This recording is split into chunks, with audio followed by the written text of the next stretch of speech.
Bonsoir à tous, je me présente, Sylvain Bigot, je suis concepteur lumière de l'agence Lume. Donc on a récemment changé de nom, avant on s'appelait Neolight. Alors, je vous expliquerai un peu pourquoi tout à l'heure. Aujourd'hui le thème de la conférence c'est la conception lumière et la scénographie urbaine. Donc on va voir que c'est un métier qui est assez parallèle, enfin qui était assez parallèle au monde du spectacle événementiel, qui est plutôt à l'honneur aujourd'hui. Mais on va s'apercevoir en fait que l'événementiel et le pérenne commencent à se croiser de plus en plus. Et on commence à utiliser des technologies de l'événementiel dans le pérenne et des technologies pérennes dans l'événementiel. Donc en fait, il y a de moins en moins de frontières entre ces deux mondes. Et moi je le constate souvent, c'est-à-dire que, enfin, par exemple, quand je vais à Francfort pour Light and Building, qui est principalement l'éclairage intérieur et extérieur, on va dire pérenne, classique, j'ai tendance un peu à m'ennuyer et pour m'amuser, je préfère le Pro Light and Sound. Exactement. Alors que mon métier de base, c'est plutôt concepteur lumière et un éclairage pérenne. Donc c'est vraiment, on est à la croisée des chemins, quoi. Ça fait une dizaine d'années qu'on met des technologies, on va dire, qui sont dynamiques, qui changent de couleur, qui utilisent l'image, la vidéo. On les met dans le pérenne en fait, et là il y a vraiment une accélération ces dernières années. Alors, déjà qu'est-ce qu'un concepteur lumière? Donc un concepteur lumière, je suis assez content parce que j'ai trouvé un petit diagramme qui explique exactement ce qu'est un concepteur lumière. En fait, un concepteur lumière, c'est pas un ingénieur éclairagiste. Donc un ingénieur éclairagiste, c'est quoi? C'est qu'il fait des calculs, il est sur Dialux, il calcule des éclairements, des uniformités, voilà, des choses très calculatoires. Et c'est pas non plus un artiste 100%. C'est-à-dire que c'est pas quelqu'un qui va vous faire des dessins ou des croquis et qui après va vous donner le dessin et en disant débrouillez-vous, moi je veux ça. En fait, il est vraiment entre les deux. C'est-à-dire qu'il doit avoir et des compétences techniques et des compétences artistiques. Là, je vous parle aujourd'hui de l'espace urbain, parce que c'est ce qu'on m'a demandé. Alors évidemment, on fait l'éclairage intérieur, mais je n'en parlerai pas aujourd'hui. Comment ça fonctionne? Comment le concepteur lumière il se retrouve en fait dans l'univers de l'éclairage urbain? Eh bien, en fait, il y a le client, donc la maîtrise d'ouvrage, tout simplement, qui commande au concepteur lumière, qui peut être maître d'œuvre. En fait, le concepteur lumière peut ou pas être maître d'œuvre. Et donc forcément, étant maître d'œuvre, lui-même va faire de la prescription de matériel. Donc il va faire un concept, de la prescription de matériel. Donc il va choisir des fabricants. Et ensuite, évidemment, les fabricants seront... on va acheter le matériel des fabricants, et c'est l'installateur qui va acheter le matériel. Donc en fait, le concepteur lumière n'achète rien. Il ne vend rien. Il ne vend que de la prestation intellectuelle. Ce sont des heures de bureau d'études. Si on veut simplifier, en fait, c'est un bureau d'études spécialisé dans la lumière, là en l'occurrence extérieure. Deux mots sur l'agence Lume pour donner un exemple, tout simplement. Donc on existe depuis 2005. Donc au départ c'était Neolight, l'URL Neolight. Le siège est à Tours. Et il y a deux agences, donc l'agence de Paris aussi a été créée parce que ce milieu-là, comme dans le milieu du spectacle, évidemment, quand on a une officine à Paris, tout de suite, il est de Paris, il est parisien, donc tout de suite c'est mieux. Donc on a une agence à Paris. On fait à peu près 25 études par an, alors ça paraît pas beaucoup, mais en fait on passe beaucoup de temps en temps d'études et on fait à peu près un chiffre d'affaires qui oscille entre 300 et 450 000 euros. On est 4 personnes. Donc c'est un petit bureau d'études, mais il faut savoir qu'à l'échelle de la France et des concepteurs lumière, 4 personnes c'est beaucoup, c'est un gros bureau d'études. Les plus gros bureaux d'études en conception lumière font 10, 12, 14 personnes, et en général un concepteur lumière est tout seul. C'est vraiment la très grande majorité des concepteurs lumière. On a créé un département son, ce qui fait un peu notre spécificité en 2008, donc ce qui fait qu'on fait des sons et lumière. Donc on crée des bandes sonores, c'est pareil, on ne vend pas du matériel, on n'installe pas de la sonorisation. Par contre, on fait de la prescription de matériel et on crée les bandes sonores. Au niveau national et international, on a reçu 11 prix, et en général principalement sur l'éclairage architectural. Donc c'est vrai qu'on est assez connu pour l'éclairage de bâtiments. Mais on fait tout un tas d'autres choses que je vais vous montrer. Et puis donc cette année, c'est vraiment récent, on est passé donc de Neolight à Lume. Et c'est juste un changement de marque, c'est pas un changement d'entreprise en fait, tout simplement parce que étant allé au Pro Light and Sound de Dubaï, on s'est aperçu que Neolight existait déjà à l'international et avait déjà des bureaux à Dubaï, à Londres, à Singapour. Donc du coup, on était complètement bloqué pour communiquer. Donc on a tout revu notre communication et donc on a changé de nom en Lume. Et on a choisi ce mot-là parce que ça ressemble un peu à lumière, mais c'est surtout qu'il se prononce dans toutes les langues. et les gens le disent soit Lium, soit Lium, tout le monde dit à peu près la même chose. Donc c'est assez rare, et c'est court, c'est simple. Voilà. Rapidement, les compétences d'un concepteur lumière, c'est très proche du bureau d'études, donc ça va être de la conception et des études lumière. On va faire ou pas de la simulation 2D, donc c'est souvent du Photoshop, ou de la 3D. Donc on peut faire du rendu 3D pour présenter un projet. Donc ça, souvent dans l'événementiel, vous avez ça, où vous voyez vos projets 3D avec les projecteurs qui tournent, qui changent de couleur. Nous, on va pas aussi loin que ça, mais on va simplement présenter un éclairage fixe, mais architectural, simulé en 2D ou en 3D. Là, on se différencie beaucoup de tous les bureaux d'études, c'est qu'on fait l'assistance à maîtrise d'ouvrage. Donc l'assistance à maîtrise d'ouvrage, c'est vraiment quand un maître d'ouvrage veut éclairer par exemple un bâtiment, mais il ne sait pas combien ça va lui coûter et il ne sait pas comment s'y prendre. C'est souvent le cas. Les clients qui viennent nous voir, ils nous disent « je veux éclairer mon bâtiment », mais ils ne savent pas du tout comment. Donc là, l'assistance à maîtrise d'ouvrage, l'AMO, en fait, nous, on fait une prestation où on présente plusieurs solutions, et à chaque solution, on dit un montant de fourniture pose-installation. Et donc le client peut choisir comme ça la solution qui lui va bien. On fait de la maîtrise d'œuvre. Donc là, c'est plus pointu. Évidemment, la maîtrise d'œuvre, il faudrait avoir des assurances spécifiques de maîtrise d'œuvre. Donc c'est-à-dire qu'on a une biennale extensible décennale. Donc c'est pas une décennale comme on construit un bâtiment, parce qu'on souvent se raccorde au bâtiment déjà existant. Donc c'est vraiment une biennale extensible décennale. Et on travaille beaucoup sur des contrats de performance énergétique. Alors les partenariats publics-privés, je ne sais pas si vous connaissez, mais ça a eu le vent, ça a fonctionné très très bien il y a 5-6 ans, ça fonctionne un peu moins, et ils sont souvent remplacés par de la gestion globale, donc ce qu'on appelle les CREM. Donc c'est les contrats de performance énergétique, ce sont des appels d'offres où en fait vous êtes obligé d'avoir un groupement d'entreprises, donc souvent un installateur, un financier, un banquier, ou pas d'ailleurs, et un concepteur lumière. Donc en fait c'est de la conception et de la réalisation, et souvent aussi de la maintenance. Et c'est sur des gros contrats, quoi. Ça va durer 5 ans, 6 ans, 7 ans, 8 ans. Donc par exemple, je vais vous en présenter tout à l'heure, mais il y a des villes qui souhaitent qu'on refaire entièrement leur éclairage public et la mise en lumière des bâtiments. Et ils prennent un contrat de 8 ans. Et donc en fait le groupement s'engage à faire des économies d'énergie, à renouveler le parc et à le maintenir dans le temps. Voilà les différentes compétences. En extérieur, les 5 grands postes sont l'aménagement lumière. L'aménagement lumière, on va voir, c'est l'aménagement et l'éclairage public d'une rue ou d'une place. Vous allez avoir l'éclairage architectural, c'est souvent pour ça qu'on est très connu, éclairage de façade, c'est ce que les gens croient qu'on fait que ça. On fait beaucoup d'urbanisme lumière. L'urbanisme lumière, c'est et du SDAL et du plan lumière. Un SDAL, c'est un schéma directeur d'aménagement lumière. Donc en fait, on repense l'éclairage public à l'échelle d'une ville entière. Et le plan lumière, lui, c'est la mise en lumière de différents sites dans une collectivité. On fait du paysage nocturne. Paysage nocturne, ça va peut-être être un parc, un jardin ou un château qui a un domaine. Donc là, on prend l'éclairage dans son ensemble. On ne fait pas que de l'architectural ou du paysager. On essaie de voir un ensemble. Donc ça peut être aussi un bord de mer, un cours d'eau. Et on fait de l'illumination événementielle, et c'est là où on se rapproche beaucoup évidemment du monde dans lequel on est aujourd'hui. Donc là, ça peut être l'éclairage de Noël, l'éclairage pour une soirée, l'éclairage pour un mois, ça peut être du vidéomapping, ça peut être de l'éclairage simple, ça peut être du son lumière, tout un tas de choses. Rapidement, pour vous expliquer un peu et puis vous montrer des références, pour comprendre un peu comment on fonctionne. Donc là, c'est la porte Dauphine à La Rochelle, où on a fait de l'aménagement lumière. L'aménagement lumière, c'est quoi ? C'est je pense éclairage public, donc je fais des calculs. Je pense aussi mise en valeur. Là, par exemple, j'éclaire le muret ancien. J'éclaire la végétation, j'éclaire les arbres.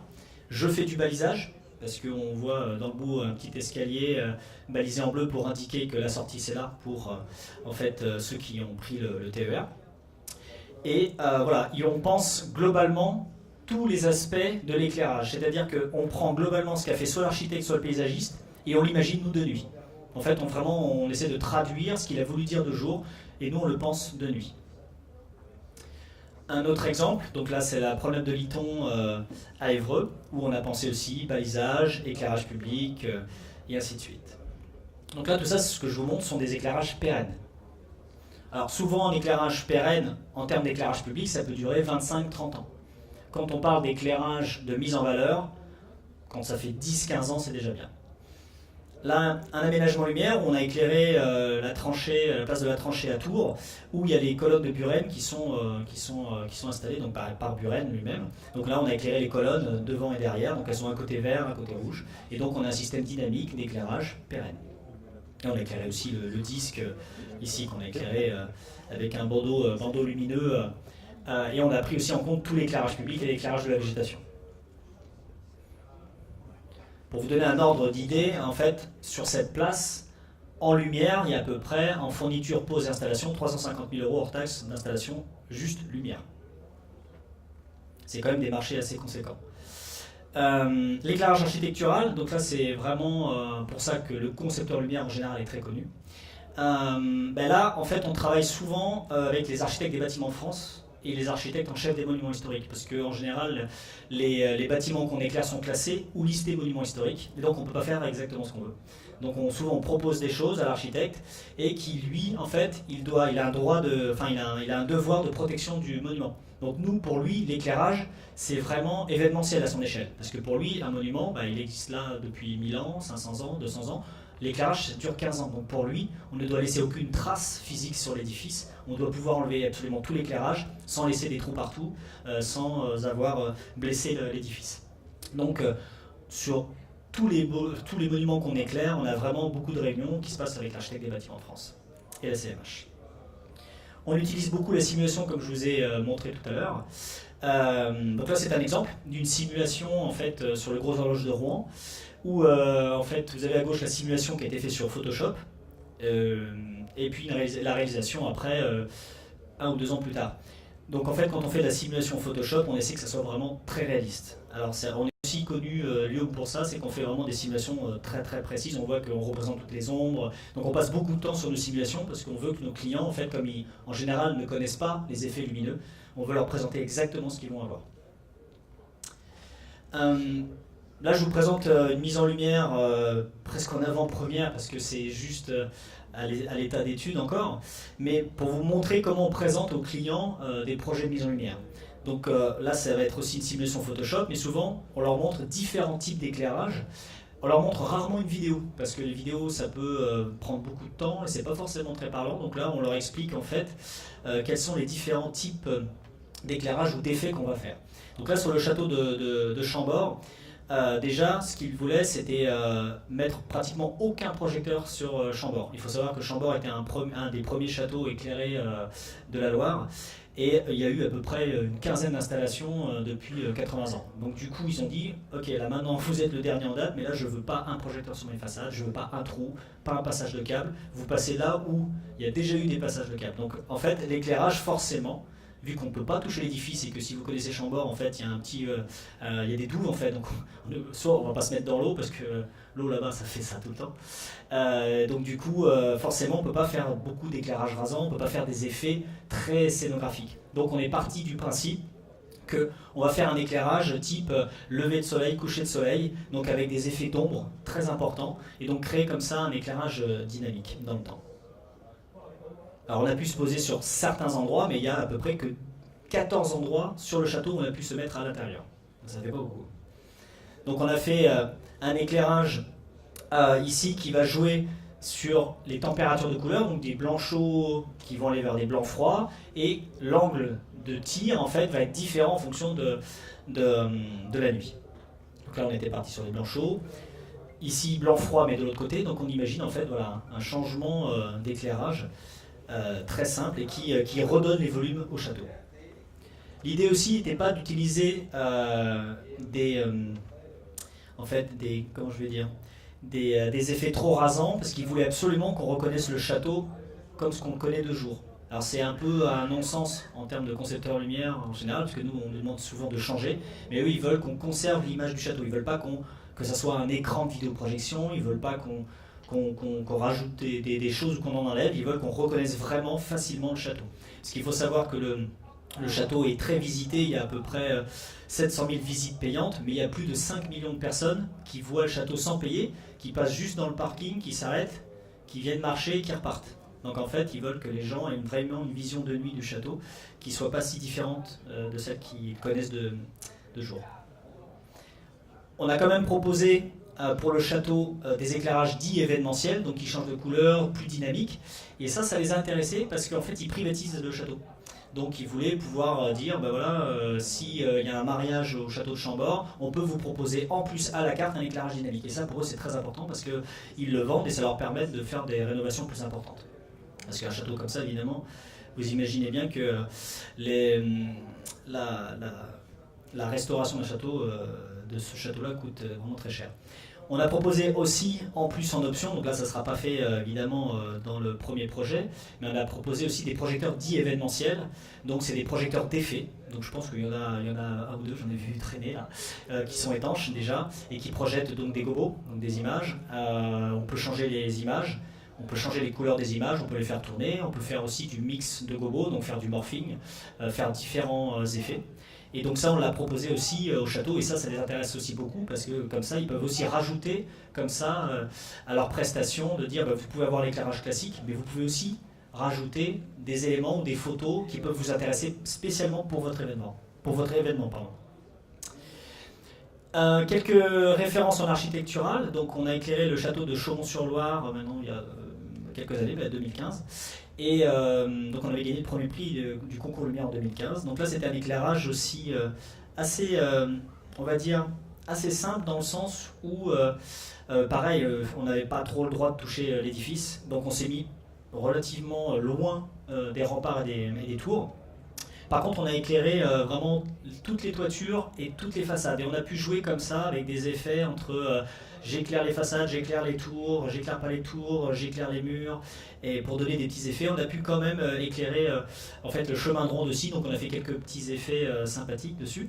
Et donc ce château-là, en fait, dispose d'une dizaine de scénarios à l'année. Donc ils ont un calendrier qui est fixe avec différentes thématiques. Donc vous avez un éclairage pour Noël, un éclairage pour 14 juillet, un éclairage pour l'ouverture de la mise en lumière, pour le Festival des Jardins, pardon. Donc en fait, vous avez des calendriers comme ça à l'année où tout est programmé.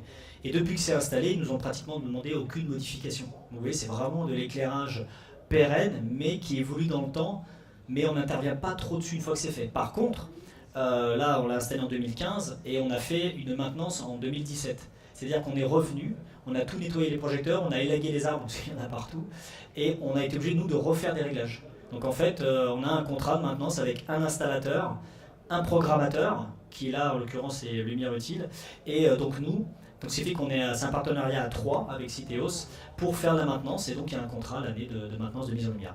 Alors j'insiste là-dessus parce que c'est le premier contrat de maintenance qu'on a depuis qu'on fait ce métier-là. Alors, je fais ce métier-là depuis 2005, enfin, même depuis 99. Et il a fallu attendre pratiquement 2017 pour avoir un premier contrat de maintenance d'éclairage architectural. Alors ça paraît aberrant, mais en fait, la maîtrise d'ouvrage pense toujours investissement, mais jamais fonctionnement. C'est-à-dire qu'elles investissent au départ, mais après elles n'ont plus un rond pour maintenir. Donc ce qui est complètement dommage, parce qu'elles ont une installation, c'est souvent que de l'informatique, hein, c'est du DMX, ça peut être du DALI plus rarement, mais voilà, c'est quand même des petites usines à gaz, et si on ne maintient pas, au bout de 3 ans, ça fait papa-maman, ça fait plus que ce que ça veut. Donc du coup, eh ben, on est content, parce que plus on fait des installations complexes et dynamiques, plus ils s'aperçoivent qu'ils n'ont pas le choix, il faut faire de la maintenance, et tant mieux, parce que le gros horloge de Rouen que je vous ai montré tout à l'heure n'est absolument pas dynamique. Au bout de 5 ans déjà, il y avait un projecteur sur 2 qui ne marchait plus. Et du coup, l'installation est de 2004 je crois, et là il y a quoi, il y a 10% des projecteurs qui marchent. Et là c'est horrible en fait, j'ose même plus dire que c'est nous qui avons fait ça, enfin, c'est une catastrophe. Quoi. Notre projet, là c'est pas dynamique, c'est un éclairage d'un pont, où là c'est plutôt un éclairage graphique on va dire, on éclaire plutôt les vides et pas les pleins. Donc 2007, et bien là je suis assez content parce que le projet donc, de 2007 fonctionne encore et on est déjà à 11 ans, donc on arrive sur la fin de l'installation mais ça fonctionne encore parce qu'il y a eu un peu de maintenance de fait. Alors c'était pas un contrat mais il y a eu un peu de maintenance. Un éclairage qui à l'époque était très novateur, maintenant à Hong Kong ou Shanghai on voit ça partout, mais à l'époque c'était on a éclairé une tour donc, de 100 mètres de haut. Et on a fait du mapping en fait, mais un pixel mapping vraiment avec un pitch vraiment très large. C'est-à-dire qu'on éclairait des fenêtres à l'intérieur de la tour des archives et chaque fenêtre, enfin une fenêtre sur 2 était éclairée. Donc ce qui fait qu'on a réussi à faire un écran vidéo très très basse résolution, où on a pu faire des scénographies lumineuses. Et à l'époque déjà c'était assez novateur parce qu'on avait 12 scénographies, chaque mois il y avait une mise en lumière différente. Et donc c'est le département en fait, de la Seine-Maritime qui a fait cette mise en lumière. Et eux, à l'époque, ils avaient un contrat de maintenance sur uniquement la programmation. Et il faut savoir que ces projecteurs-là, installés en 2008, il y a 700 points lumineux et il n'y en a que 14 qui ont cramé. C'est quand même assez incroyable. Donc c'était les premiers barreaux de LED de chez Philips, le LED Line, le fameux LED Line, et qui à l'époque il n'existait pas en RGB, nous on l'avait transformé en RGB pour ce projet-là. Le château d'Amboise, qui est fait déjà plus récemment, c'était l'année dernière, où là on a un éclairage aussi très architectural. Là on voit que c'est très différent. Là Chaumont n'était pas tellement dans le détail, alors que là sur Amboise, en fait on est vraiment dans le détail de la colonne, du machicoulis, et différents effets architecturaux et pareil de la toiture. Et là, tous ces effets-là aussi, il y a une dizaine de programmes à l'année. Et ce qui est intéressant, c'est que cette mise en lumière de l'éclairage, en fait, nous a permis en fait, de faire changer l'éclairage public. Parce que là, on voit que l'éclairage public en bas est sodium haute pression, ce qui est une catastrophe en soi. Surtout, vous avez des façades en tuffeau de pierre blanche, c'est vraiment un non-sens lumière. Et quand les élus ont vu cette mise en lumière, ils se sont dit, bah là, il y a un problème. On leur avait beau leur dire avant, leur montrer des simulations qu'il faut changer l'éclairage public, ils ne l'ont pas changé tant qu'ils n'ont pas vu la réalité. Et donc, une fois qu'ils ont vu ça, presque 3 semaines après, ils avaient juste changé les lampes. Et ça change tout, en fait.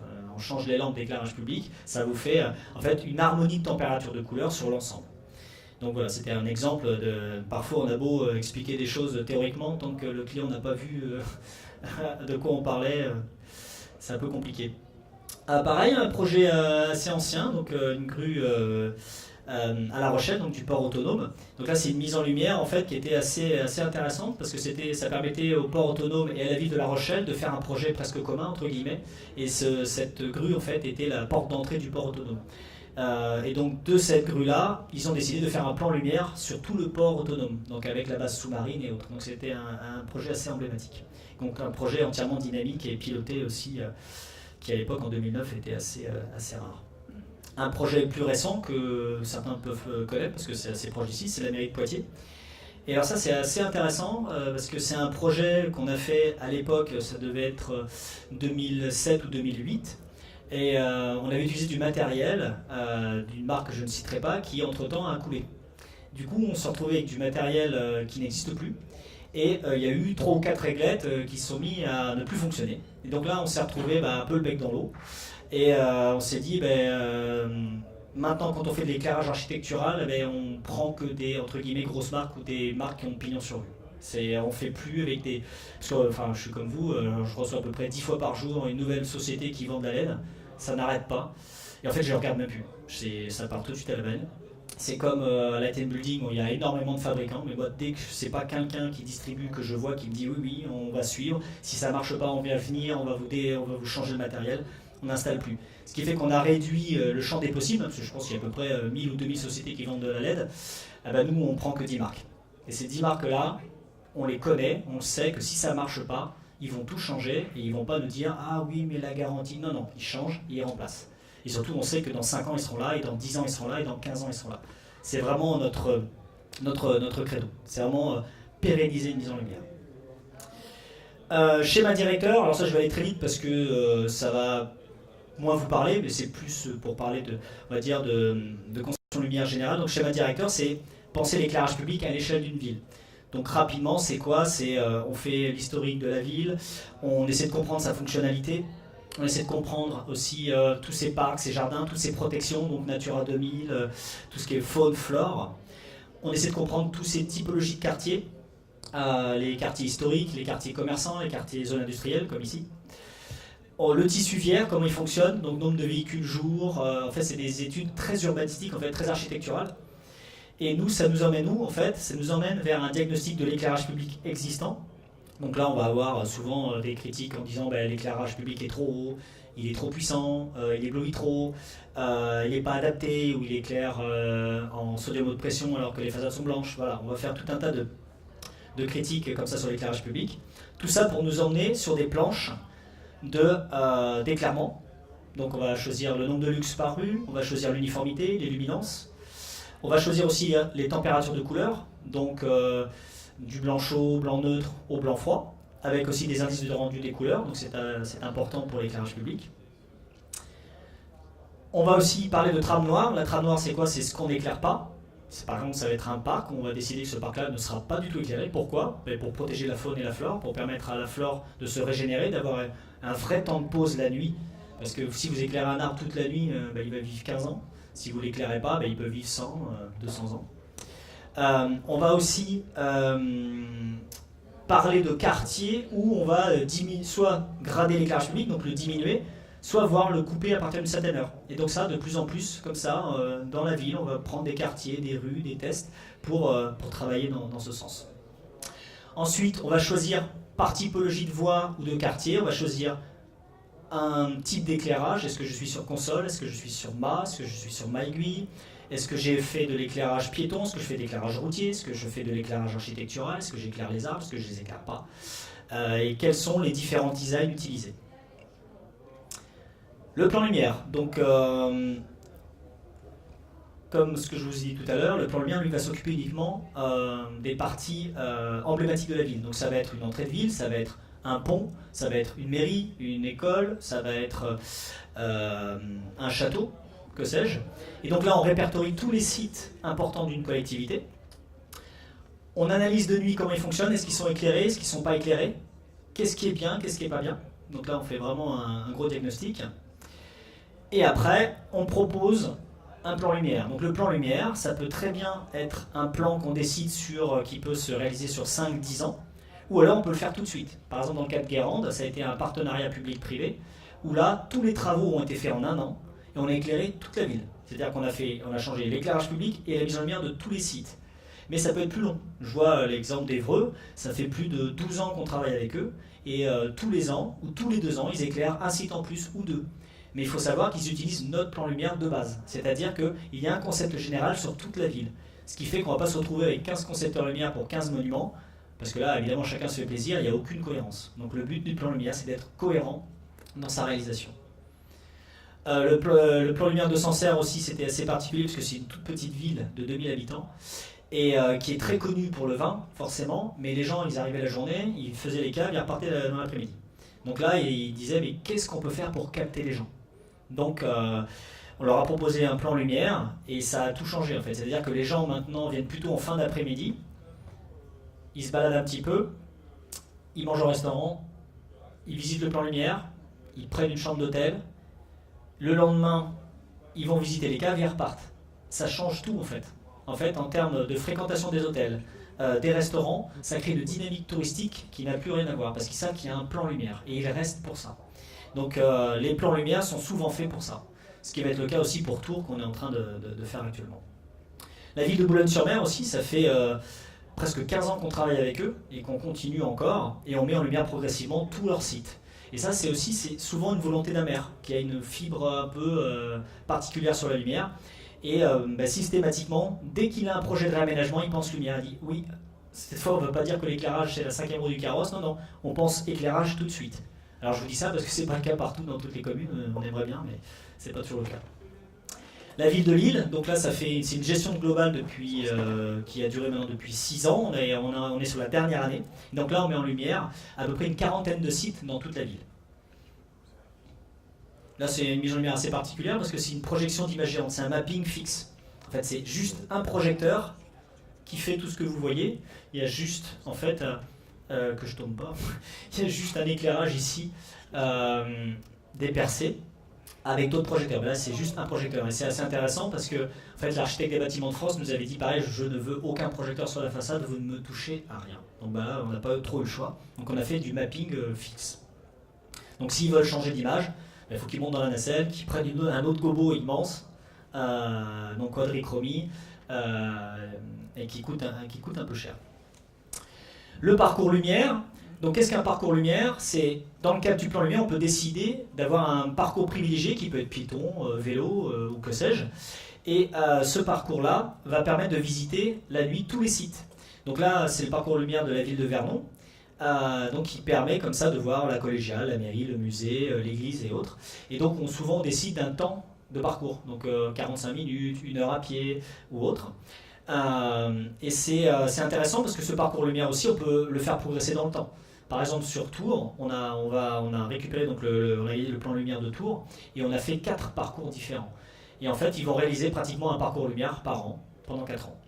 Donc, c'est des choses vraiment très intéressantes. Donc voilà la réalisation la première tranche de travaux du parcours lumière de Vernon, donc l'éclairage du moulin et du château des Tourelles, dont on a gagné le premier prix l'année dernière. Non, cette année. Ouais.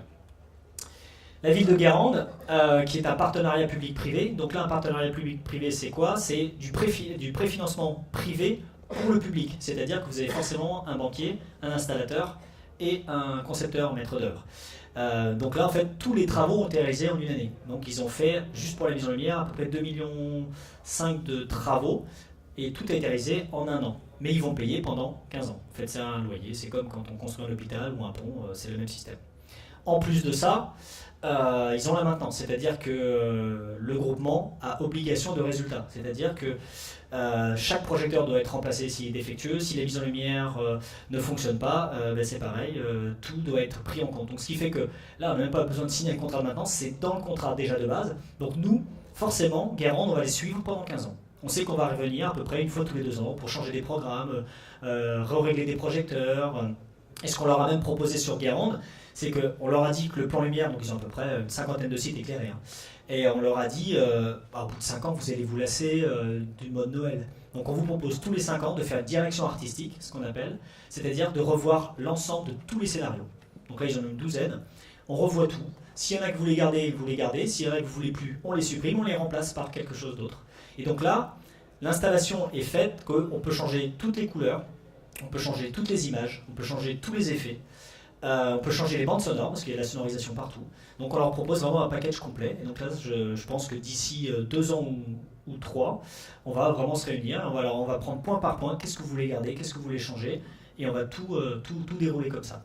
Alors c'est assez marrant, mais donc Guérande pour l'instant ils laissent tourner le système comme ça leur va très bien. Mais je vois la ville de Vernon par exemple, eux ils sont tellement pris dans le jeu des scénarios à l'année et tout ça, c'est qu'ils changent tous les 6 mois. Tous les 6 mois, ils rajoutent un programme, ils ont accès au calendrier, ils n'arrêtent pas de modifier la date d'entrée, la date de fin, et à chaque fois qu'ils font un monument, tout de suite, maintenant, quand ils font une mise en lumière, ils disent, alors comment je l'intègre dans mon plan lumière? Donc ok, donc quand par exemple la tourelle est en mode Noël, je veux exactement que le pont soit en mode Noël. Et la mairie qu'on vient juste de faire, je veux un mode qui ressemble à ceux qu'on a fait. Donc c'est incroyable, j'avais vu une ville comme ça, c'est-à-dire que tout de suite, dès qu'ils font une mise en lumière ou un projet, ils pensent tout de suite plan lumière, ils disent on veut que tout soit cohérent et tout le monde fonctionne en même temps.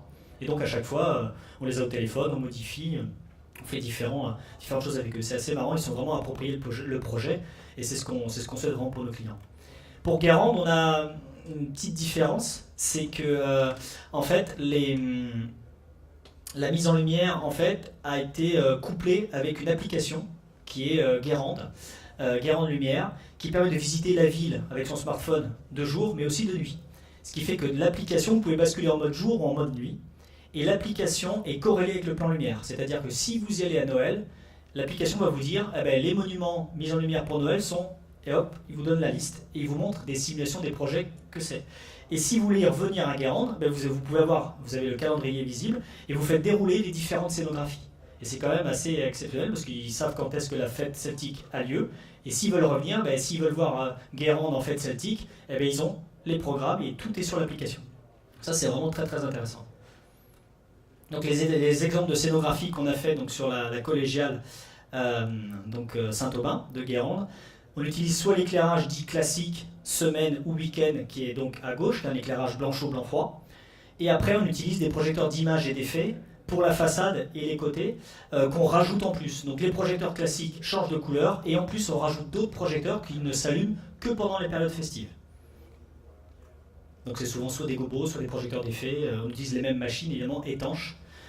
Surtout pas de Skydome ou de Condom ou je ne sais quoi qui fonctionne pas très bien, je trouve. Et pour chaque site ou chaque plan lumière, on dispose comme ça d'une application, enfin c'est pas une application, c'est une page HTML avec des boutons. Et ce qui fait que là, moi, dans mon téléphone, on a toutes nos mises en lumière. On sait qu'on peut contrôler toutes les mises en lumière à distance parce que tous les sites sont connectés avec une carte 4G. Et on peut, comme ça, changer les scénarios instantanément.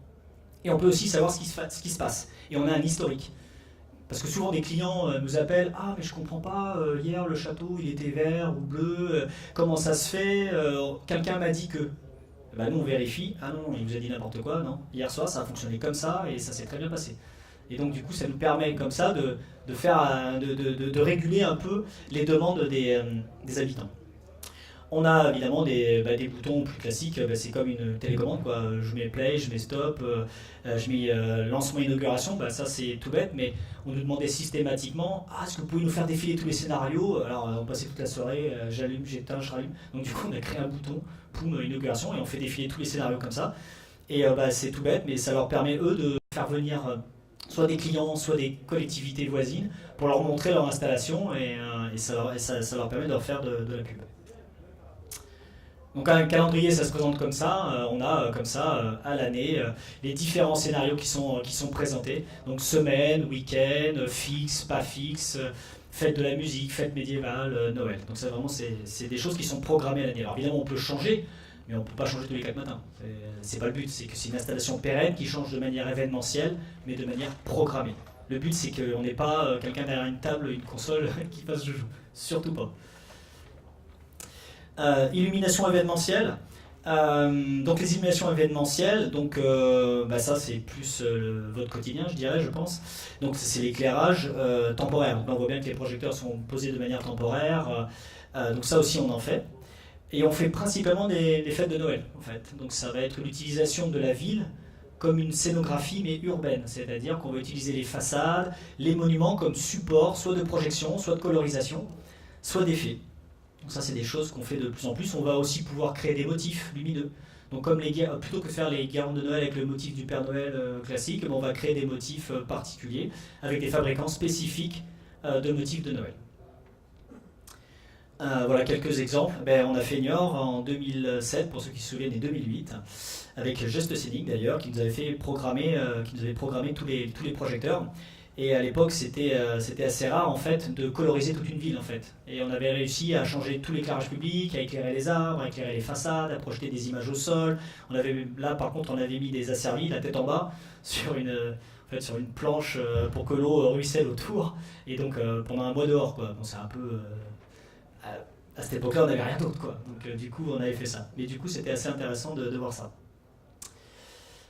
L'habillage sonore et musical, donc on essaye tant faire se peut dans nos projets de proposer le son. Parce que c'est pas à vous que je vais l'expliquer, mais le son c'est vraiment pour moi la 4e dimension, c'est la dimension temporelle. Et en fait on l'a remarqué pour les jardins de Chaumont quand on les met en lumière. En fait les gens quand on les met en lumière, ils passent dans le jardin et ça dure 45 secondes. On met une bande sonore, les gens rentrent, ils s'assoient. Ils attendent que la bande sonore boucle, ils partent, donc il reste 5 minutes. Ça change tout, le son ça change tout. Donc du coup on essaie de le proposer systématiquement, d'avoir une installation sonore couplée avec de la lumière. Les nuits solaires justement, qui est un parcours sans lumière assez atypique.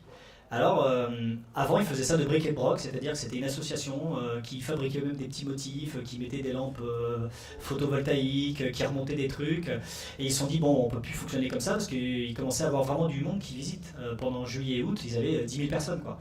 Donc ils ont demandé à ce qu'un concepteur lumière fasse on va dire toute la partie pérenne mais qui peut être événementiel aussi quelque part. Donc ils ont demandé à ce qu'on installe des projecteurs fixes, qu'on passe du câble fixe, qu'on installe une sonorisation fixe, qu'on installe des totems. Donc on a en fait toute une architecture pérenne qui fonctionne maintenant depuis 5-6 ans. Et eux, par-dessus, ils rajoutent tous les éléments qu'ils fabriquent. Donc ça leur permet d'avoir comme ça quelque chose de beaucoup moins compliqué, beaucoup moins chronophage et compliqué pour eux. Je parlais des jardins de Chaumont, donc voilà des exemples où là où on est vraiment... c'est de l'éclairage événementiel, parce que Chaumont, pour ceux qui ne connaissent pas, il y a à peu près 30 parcelles de jardins entre 200 m² et 300 m² qui sont revues tous les ans. Et c'est un concours international, donc c'est les plus grands paysagistes du monde qui répondent à ça. Et on les éclaire pas tous, parce que ça ferait beaucoup trop, mais on en éclaire à peu près entre 18 et 20 tous les ans. Et ça fait depuis 2009 qu'on fait ça. Donc depuis 2009, on a dû éclairer à peu près 200 jardins. Et avec du matériel Philips, parce que c'est un partenariat Philips et Citeos pour l'installation. Donc c'est un projet qu'on va encore refaire cette année, donc qui est vraiment très intéressant. les fêtes de Saint-Martin à Tours, donc là qui s'approchent pour le coup beaucoup plus de ce que j'ai vu comme matériel là. Parce que là, on a fait du son et lumière, mais on a fait aussi, on a utilisé des asservis. Donc là, par exemple, le M de Saint-Martin que vous voyez sur la basilique Saint-Martin, j'ai perdu, c'est pas un Viper, c'est je sais plus quoi. Mais c'est un robé qui en fait a plusieurs gobos, et on a fait taper les gobos un peu partout sur la place. On a colorisé aussi toute la place. On a mis du son, et on a en fait comme ça. Enfin, pour moi, c'est vraiment la scénographie urbaine dans ce qu'elle a de plus beau. C'est-à-dire qu'on fait que pour une soirée, mais on utilise toutes les technologies et du pérenne et de l'événementiel, et on met tout ça ensemble. Et vraiment, ça a tellement plu que le plan lumière de Tours, maintenant, ils nous ont demandé, est-ce qu'on peut avoir ça quand on veut, quand on appuie sur un bouton? Ben oui, parce qu'avec le plan lumière, maintenant, on a pensé toute l'installation pérenne, pour qu'on puisse faire ça. Alors on fera tout sauf le grand M, parce que c'est plus compliqué. Mais par contre, toutes les colorisations de façade, les projections d'images sur les façades, ça, ils pourront l'avoir à l'année, quand ils l'auront décidé. Donc ils auront un programme dit Saint-Martin, et quand ils appuieront dessus, pouf, toute la place sera comme ça. Et sonorisée aussi. Alors je dis sonorisée avec du bon matériel. Les enceintes, il y a de tout. Et du coup, quand on fait ce genre d'installation, on met de l'argent dedans, parce qu'on veut que le son ne soit pas fort, mais soit très audible et très précis. Donc souvent, on fait très attention aux enceintes qu'on utilise. Et puis le mapping, donc c'est vraiment à la mode en ce moment. Je pense qu'on a à peu près 2 coups de fil par semaine pour faire des mappings. Le problème, c'est que les gens n'ont pas le budget qui va avec. Je veux faire un mapping, votre façade elle fait combien? 30 mètres, oui, ok, sur 15 mètres. Mais j'ai un gros budget, j'ai 5 000 euros. Bon, au revoir madame, c'était bien. Et en fait, on leur explique que bah oui, le mapping c'est pas si simple, quoi, hein. C'est pas des vidéoprojecteurs que j'ai dans mon salon.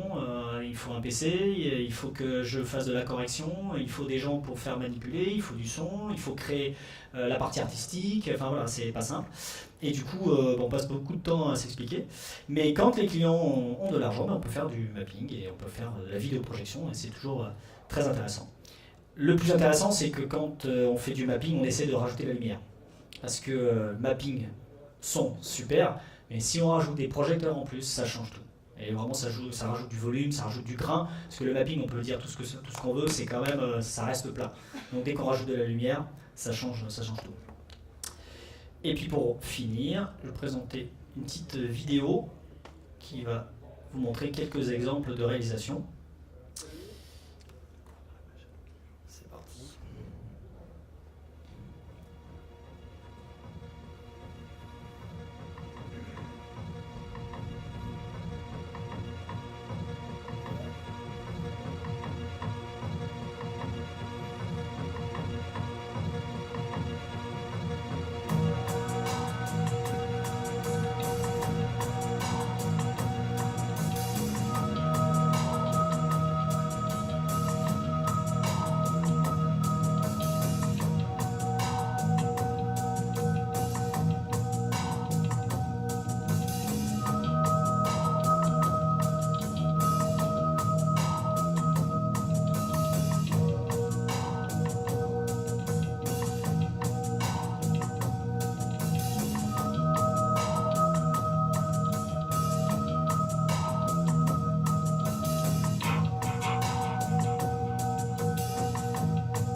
Voilà, si vous avez des questions, je peux poser des... Enfin, vous pouvez poser des questions ou pas? Je sais pas.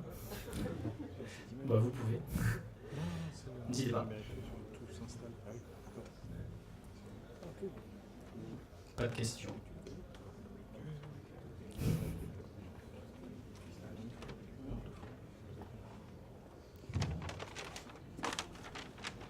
N'ayez pas peur, je ne mords pas. Bon. Bah, merci à vous en tout cas alors.